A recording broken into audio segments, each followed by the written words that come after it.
Hello, आपका स्वागत है हमारे YouTube चैनल सोलफुल साधना में। दोस्तों, आज हम बात करेंगे संकष्टी चतुर्थी के व्रत के उद्यापन के बारे में। संकष्टी चतुर्थी का व्रत भगवान गणेश को समर्पित है। संकष्टी चतुर्थी का व्रत हर माह के कृष्ण पक्ष की चतुर्थी को किया जाता है। जो भी मनुष्य यह व्रत करता है उसकी सारी समस्याएं प्रभु दूर कर देते हैं। संकष्टी चतुर्थी का व्रत करने से कार्य में आ रही बाधाएं दूर होती है, आर्थिक स्थिति अच्छी होती है और घर में सुखता का वास होता है। किसी विशेष कामना की पूर्ति के लिए संकष्टी चतुर्थी के व्रत का संकल्प लेकर इसे पूर्ण करना चाहिए। इससे कामना अवश्य पूरी होती है। और दोस्तों, किसी भी व्रत का संपूर्ण फल तभी प्राप्त होता है जब उसका विधि पूर्वक उद्यापन किया जाए। दोस्तों, जितना जरूरी किसी व्रत का विधि पूर्वक पालन करना होता है, उतना ही जरूरी उसका विधि पूर्वक उद्यापन भी करना होता है। इस व्रत के उद्यापन की विधि क्या है, ये आज मैं आगे आपको इस वीडियो में बताऊंगी। पर आगे बढ़ने से पहले मेरे चैनल को लाइक और सब्सक्राइब कर लीजिए ताकि आपको आपकी सारी समस्याओं का हल हमारे वीडियोस के माध्यम से मिल सके। तो चलिए शुरू करते हैं। दोस्तों, सबसे पहले तो मैं ये बता दूं कि ये व्रत कुल 13 संकष्टी चतुर्थी करना चाहिए और व्रत के पूर्ण होने पर अंतिम चतुर्थी के दिन इस व्रत का उद्यापन कर देना चाहिए। किसी भी व्रत के उद्यापन में पूजा विधि पूर्वक किया जाता है, तभी उसका उचित फल प्राप्त होता है। तो आइए जानते हैं संकष्टी चतुर्थी के उद्यापन में पूजा कैसे की जाती है। दोस्तों, उद्यापन वाले दिन स्नान आदि से निवृत्त होकर साफ सुथरा वस्त्र धारण करें, प्रभु को प्रणाम करें, माथा टेकें और दिन भर भगवान गणेश का मन ही मन सुमिरन करें। दोस्तों, संकष्टी चतुर्थी के व्रत में पूजा मध्याह्न में की जाती है, अतः मध्याह्न में भगवान गणेश की पूजा करें। इसके लिए घर के ईशान कोण में रंगोली बनाकर उस पर एक चौकी स्थापित करें।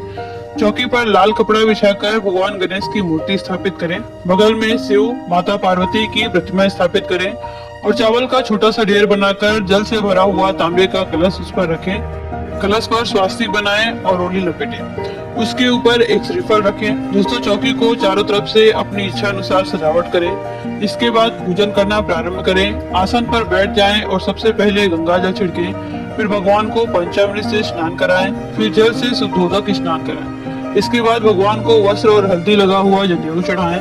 तत्पश्चात चंदन, हल्दी, कुमकुम और अच्छे से तिलक करें। फिर गणेश जी को फूल और फल चढ़ाएं। दोस्तों, गणेश जी की पूजा में दुर्वा अर्थात धूप का विशेष महत्व होता है, अतः उन्हें दुर्वा अवश्य चढ़ाएं। इसके बाद लौंग, इलायची व मिश्री का पान का बीड़ा चढ़ाएं। फिर घी के दीपक और सुगंध से प्रभु की आरती करें। तत्पश्चात भगवान को भोग लगाएं। इसके बाद आसन पर बैठकर प्रभु की कथा पढ़ें।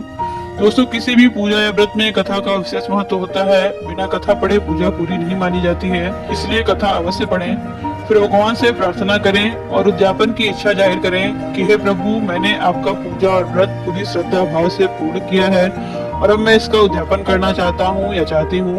आप हम पर अपनी कृपा सदैव बनाए रखना। इसके बाद भगवान से क्षमा याचना अवश्य करें कि हे प्रभु, अगर आपकी पूजा या व्रत में मुझसे कोई त्रुटि हो गई हो तो मुझे क्षमा करना।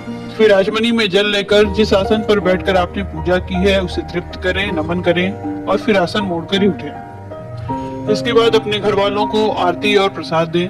फिर 13 जोड़ी ब्राह्मणों को घर बुलाकर उन्हें भोजन कराएं और दान दक्षिणा देकर उनका आशीर्वाद लें। स्त्रियों को सुहाग की सामग्री अवश्य भेंट करें। शाम को चंद्रदेव को अर्घ देकर व्रत खोलें और भोजन करें।